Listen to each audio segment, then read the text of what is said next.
बिल्कुल अंजलि, क्योंकि पहले चरण का चुनाव संपन्न हो चुका है घाटी में। अब बारी दूसरे चरण और इस चुनाव में चुनाव प्रचार की है, जिसके तहत प्रधानमंत्री नरेंद्र मोदी का ये दौरा जो है वो बहुत खास है। पहले वो कश्मीर जाएंगे और उसके बाद जम्मू के कटरा में जनसभा को संबोधित करेंगे। 1 मिनट की रिपोर्ट आपको दिखाते हैं। जम्मू कश्मीर में पहले चरण का मतदान खत्म होते ही अगले चरण के लिए प्रचार अभियान तेज हो गया है। इस कड़ी में आज पीएम मोदी श्रीनगर और जम्मू में 2 रैलियों को संबोधित करेंगे। पीएम मोदी सबसे पहले श्रीनगर का दौरा करेंगे। श्रीनगर के शेर कश्मीर पार्क में पीएम मोदी की विशाल जनसभा होगी, जिसमें करीब 30,000 पार्टी कार्यकर्ताओं के शामिल होने की संभावना है। इसके बाद पीएम मोदी जम्मू के लिए रवाना होंगे। जम्मू के कटरा में बने स्पोर्ट्स स्टेडियम में आज उनकी दूसरी जनसभा होगी। पीएम मोदी के श्रीनगर और कटरा दौरे के लिए सुरक्षा के भी कड़े इंतजाम किए गए हैं। चप्पे चप्पे पर पुलिस और अर्धसैनिक बलों की तैनाती की गई है। जम्मू कश्मीर में अगले चरण के लिए 25 सितंबर को वोटिंग होगी। घाटी में पहले चरण के लिए मतदान बुधवार को खत्म हुआ। चुनाव आयोग की वेबसाइट के मुताबिक पहले चरण में 59% वोटिंग हुई। किश्तवाड़ में सबसे ज्यादा 77.23% और पुलवामा में सबसे कम 46.03% वोटिंग हुई। और आज हरियाणा में संकल्प पत्र बीजेपी की ओर से जारी किया जाएगा। बीजेपी के राष्ट्रीय अध्यक्ष जेपी नड्डा इस दौरान मौजूद रहेंगे। साथ ही साथ उनके साथ सीएम नायब सिंह। तो संकल्प पत्र जिसके जरिए तमाम पार्टियां अपना वोट बैंक मजबूत करने की कोशिश करती हैं, तो आज ये लॉन्च किया जाएगा। और चुनाव से पहले हर एक तरह से कोशिश जारी है बीजेपी की कि किस तरह वोट बैंक जो है उसे किस तरह अपनी ओर लाया जाए। और रोहतक में पार्टी चुनाव कार्यालय में आज बीजेपी के राष्ट्रीय अध्यक्ष जेपी नड्डा और मुख्यमंत्री नायब सिंह सैनी संकल्प पत्र जारी करेंगे। तो देखना होगा कि संकल्प पत्र में क्या वादे लेकर बीजेपी आती है और किस तरह से हरियाणा की जनता को लुभाने की कोशिश जो तमाम पार्टियों की जारी है, बीजेपी इसमें कितना कामयाब हो पाती है। और आज ये अहम दिन रहेगा बीजेपी और हरियाणा की जनता के लिए भी। तो इस हरियाणा चुनाव से पहले संकल्प पत्र आज बीजेपी जारी करेगी। तो चलिए अब आगे बढ़ेंगे, बात वन नेशन वन इलेक्शन की करेंगे, क्योंकि अब यह बताया जा रहा है कि 3 केंद्रीय मंत्रियों को यह जिम्मेदारी दी जाएगी कि वो विपक्ष के तमाम नेताओं से मुलाकात करेंगे। न सिर्फ मुलाकात करेंगे बल्कि वन नेशन वन इलेक्शन को लेकर आम सहमति बनाए जाने की हर मुमकिन कोशिश की जाएगी। और इन 3 केंद्रीय मंत्रियों में सबसे सीनियर लीडर राजनाथ सिंह का नाम है। अर्जुन राम मेघवाल और किरण रिजिजू के कंधे पर यह जिम्मेदारी सौंपी जाएगी।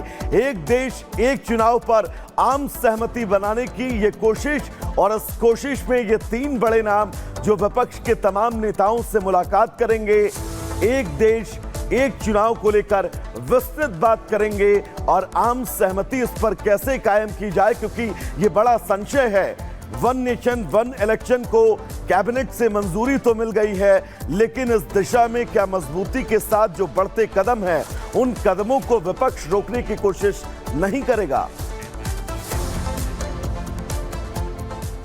तो देखिए, वन नेशन वन इलेक्शन जो बिल है उसको कैबिनेट की ओर से तो हरी झंडी मिल गई है, लेकिन कुछ राजनेता ऐसे हैं जो राजकोषीय धन बचाने और तमाम जितने भी सरकारी वाहन हैं, सरकारी सुविधाएं हैं, उनके इस्तेमाल को एक वक्त पर करने से रोकने के लिए पूरी कोशिश करें। देखिए रिपोर्ट।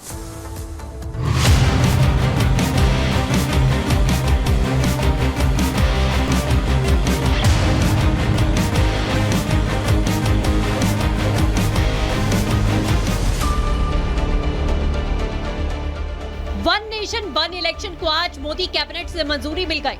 एक देश एक चुनाव के लिए कमेटी बनाई गई, जिसकी चेयरमैन पूर्व राष्ट्रपति रामनाथ कोविंद है। कमेटी की रिपोर्ट मोदी कैबिनेट के सामने पेश की गई, जिसके बाद उसे सर्वसम्मति से मंजूरी दे दी गई। आज यूनियन कैबिनेट में माननीय प्रधानमंत्री श्री नरेंद्र मोदी जी ने एनडीए की सरकार ने वन नेशन वन इलेक्शन में जो हाई लेवल कमेटी की रिकमेंडेशंस थी उसको एक्सेप्ट किया है। वन नेशन वन इलेक्शन के लिए मोदी सरकार ने अपने पिछले कार्यकाल में ही पूर्व राष्ट्रपति रामनाथ कोविंद की अध्यक्षता में कमेटी का गठन कर दिया था। वहीं पिछले दिनों गृह मंत्री अमित शाह ने साफ किया था कि मोदी सरकार के इसी कार्यकाल में देश का ये सबसे बड़ा चुनाव सुधार लागू हो जाएगा। कल ही मोदी सरकार के तीसरे टर्म के 100 दिन पूरे हुए थे और आज मोदी कैबिनेट ने बड़ा फैसला लेकर विपक्षी दलों को चौंका दिया। वन नेशन वन इलेक्शन के लिए बनी कमेटी ने 191 दिनों तक कई विशेषज्ञों और राजनीतिक दलों के लोगों से चर्चा की। चर्चा के बाद 18,626 पन्नों की रिपोर्ट तैयार की गई। इसमें सभी राज्यों की विधानसभाओं का कार्यकाल बढ़ाकर 2029 तक करने का सुझाव दिया गया, जिससे अगले लोकसभा चुनाव के साथ ही विधानसभा के चुनाव कराए जा सकें।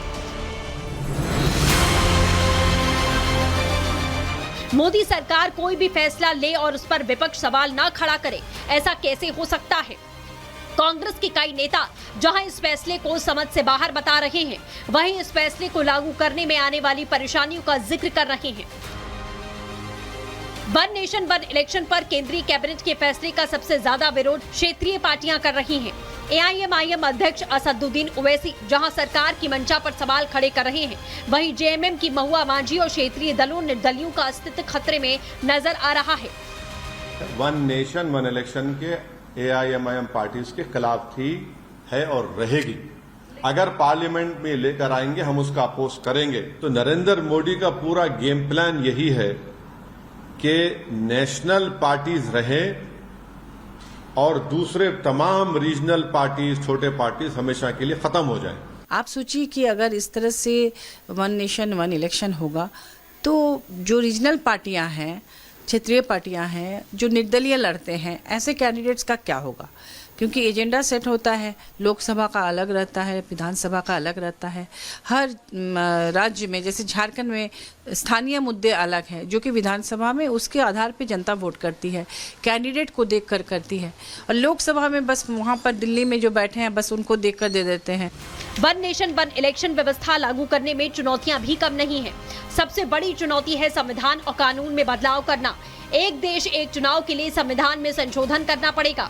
इसके बाद इसे राज्य विधानसभाओं से पास कराना होगा। वैसे तो लोकसभा राज्य विधानसभाओं का कार्यकाल 5 साल तक का होता है, लेकिन सरकार के सामने सबसे बड़ी चुनौती है कि अगर लोकसभा या किसी राज्य की विधानसभा भंग होती है तो एक देश एक चुनाव का क्रम कैसे बनाया जाएगा?